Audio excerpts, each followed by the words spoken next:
It's a pleasure to be here, and it's a pleasure to be invited. I think as the solo diagnostic company, I thought that my role was to convince you of the importance of diagnostics, but I can actually go back to my seat because I think the previous speaker from DND did my job for me. Because what she said was if we only had a good diagnostic test for leishmaniasis, we wouldn't have to be doing splenic taps. If we only had a good test for sleeping sickness, we wouldn't have to do lumbar punctures. And so everybody knows that you need diagnostic tests, but they tend to be ignored until it's too late. And then everybody goes, well, where are they? We don't have them. So as a diagnostic company, trying to get involved and more involved in NTDs, bioMerieux is one of the few diagnostic companies in the world that's involved only in almost always, most of our tests are in infectious diseases microbiology, and that's very rare to be that focused. And it's a big company, and we're in a lot of countries, and many of the countries have NTDs. And we have a lot of industrial sites, including in Tres Cantos next to GSK. I was interested to see that. And we have some research going on in Chagas. So these are, diagnostics in NTDs are extremely important, as you know. So I'm going to try to not just tell you how important they are, but how really important they are. So we put in a lot of R&D into diagnostics, much more than the benchmarking for other diagnostic companies. But this is the classic thinking. The classic thinking, and everybody knows the London Declaration. The London Declaration was to ensure necessary supply of drugs, drug access, R&D for treatments and interventions, collaborations, funding for endemic countries for programs, support endemic countries, and monitor progress. And in case you haven't noticed, there's no diagnostics in there. So what about diagnostics? Well, it wasn't included in the initial London Declaration. It was an addition of diagnostic companies this year, actually, for the first time we were there. And even you've heard from EDCTP, even at the EDCTP stakeholder meeting last year, they said the identification of biomarkers for diagnostics is a leading priority, but everybody still tends to invest in the therapies and in the programs. So what role why do we need diagnostics in NTDs? And the answer is, well, let's look at some facts. The treatment at large, which is being done with the 50-cent packs and very successfully and really a brilliant program, nobody argues that. The treatment at large of these entire communities is a very ambitious and successful program, but it's a program in the short term. It is not a durable approach for eradicating NTDs because there will always remain a small reservoir of infected individuals with many of these NTDs. Large-scale treatments are more likely to promote development of drug resistance, and every time you look through all these programs, there's always, well, there's a fear of drug resistance, there's a fear of drug resistance. We haven't seen parasitic drug resistance for years because these patients haven't been exposed to a lot of treatments, and there aren't a lot of treatments available. But now that we're giving wide-scale treatments in communities, it is very likely that parasites will follow all the models of viruses and bacteria elsewhere, and they will become resistant. Now, whether it happens overnight, very quickly, or whether it happens slowly, we have yet to see.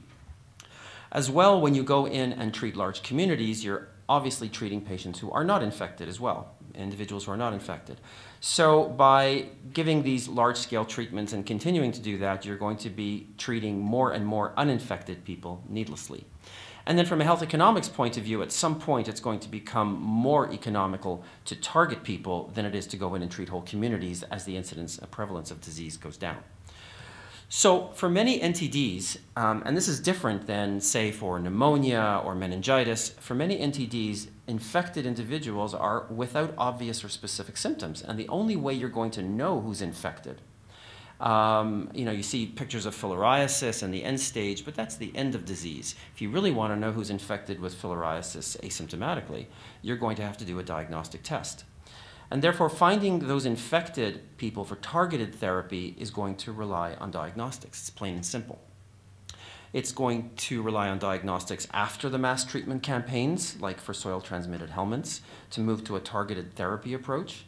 And it's also going to have to be used after vaccination campaigns. Even if the malaria vaccine is effective, there are going to be small reservoirs of lowly infected individuals that will have to be treated and found and treated in order to remove that reservoir from further propagation. And that brings us to the first role of diagnostics, which is to move from this this mass therapy to targeted therapy, okay, which is going to happen at some point. And you're going to have to know who's infected. You're going to need diagnostics. The additional roles for diagnostics are more theoretical, but they're there. So diagnostics research, because we do R&D, we don't just create a diagnostic test. And again, there's a schism between pharma and diagnostics. We get approached by pharma companies to say, oh, we need a diagnostic test for this pathogen or that pathogen, and we're starting phase 3 studies next month. Can we have that test? And we go, well, it takes a little bit longer than 1 month to come up with a diagnostic test. Even if it's molecular based, it takes us a little bit, and immunoassays take us 6 to 9 months. And there's a lot of R&D that goes into this.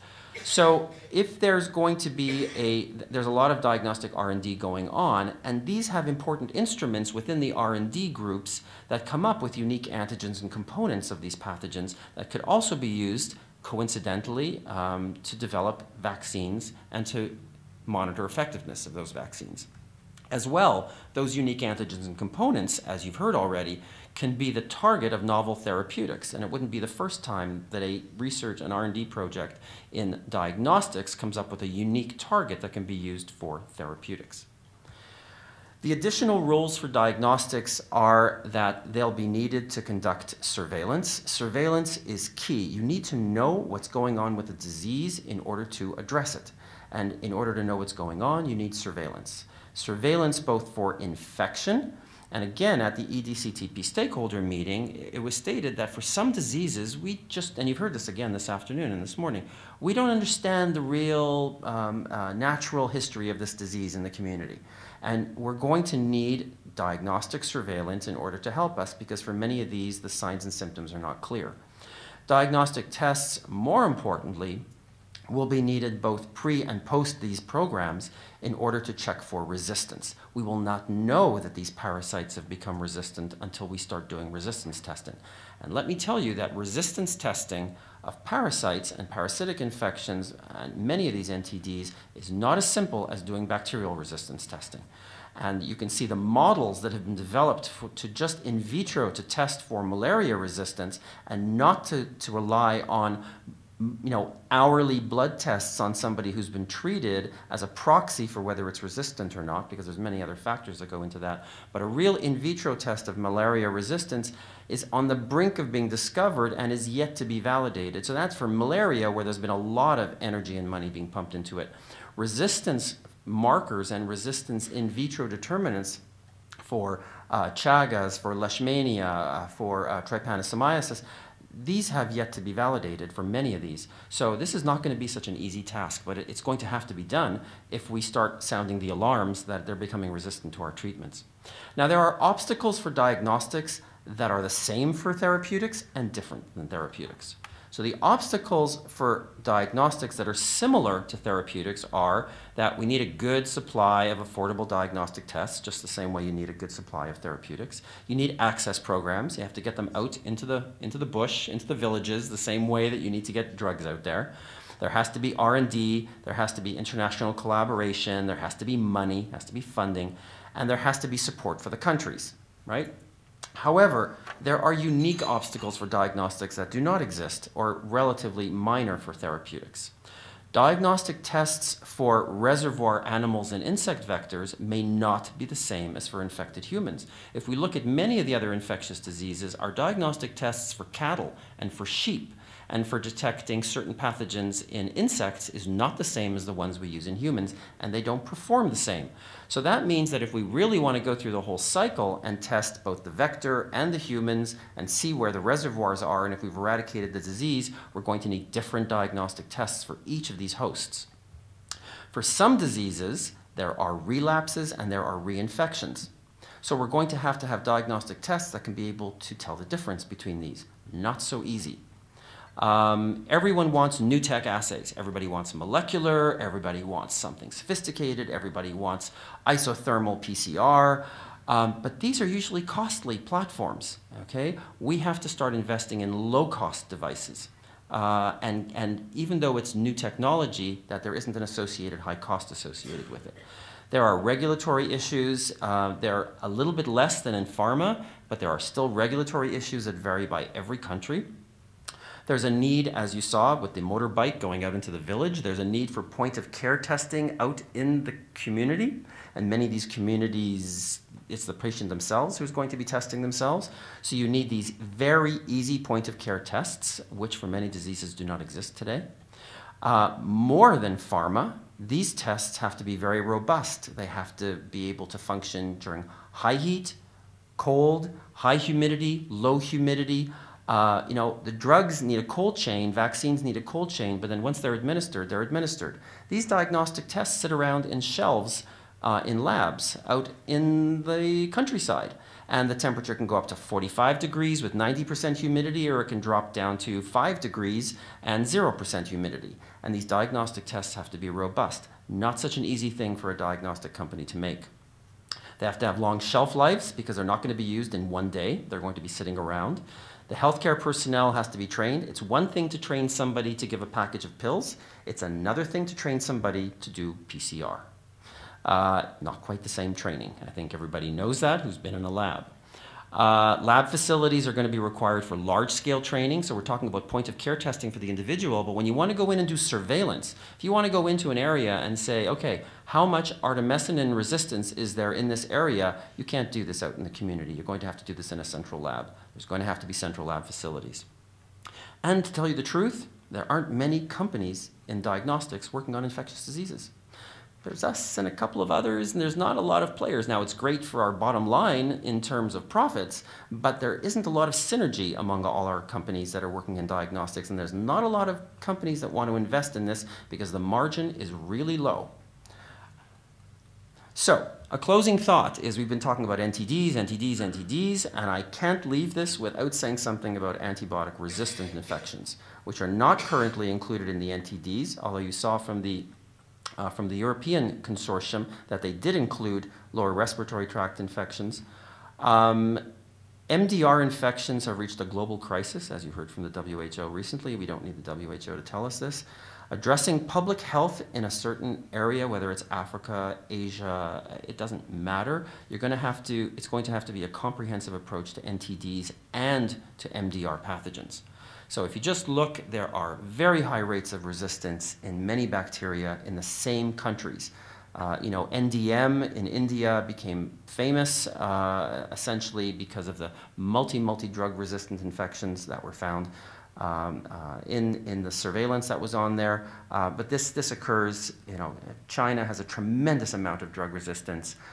Many of the Eastern European countries have tremendous drug resistance in tuberculosis and other infections.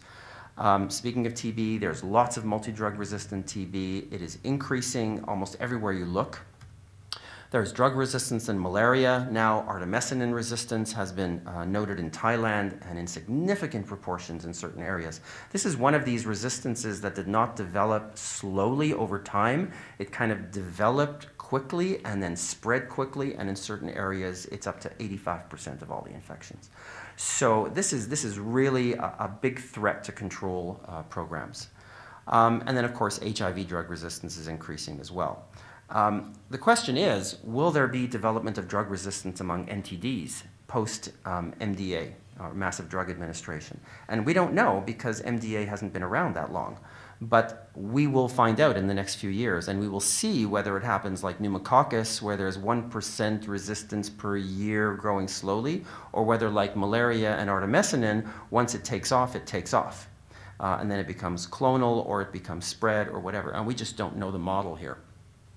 So the bottom line is that only diagnostic testing is going to be able to show a complete portrait of drug resistance, because you cannot tell when somebody walks in that they have a drug susceptible or a drug resistant infection. The infection looks the same. Severe malaria is severe malaria. Leishmaniasis is leishmaniasis. You can't tell what it's susceptible or resistant to until you do a diagnostic test. And that's where the real cornerstone is going to be in terms of surveillance after all these programs are successful or quasi-successful. So, in conclusion, diagnostics play a pivotal role in detecting asymptomatic infections, of which many NTDs are, targeting therapy to individuals that are infected instead of doing mass treatments, diagnosis of those infected reservoirs that remain after the control programs, surveillance of infections and drug resistance, pre and post programs, The diagnostic R&D project may be an important tool for finding unique pathogen components for effective vaccines and therapeutics. And right now, diagnostics are the only means that we can use to detect, characterize, and follow multi-drug-resistant infections globally, and including the NTDs if they become drug-resistant. We are going to be wholly and completely dependent on diagnostics. Thank you.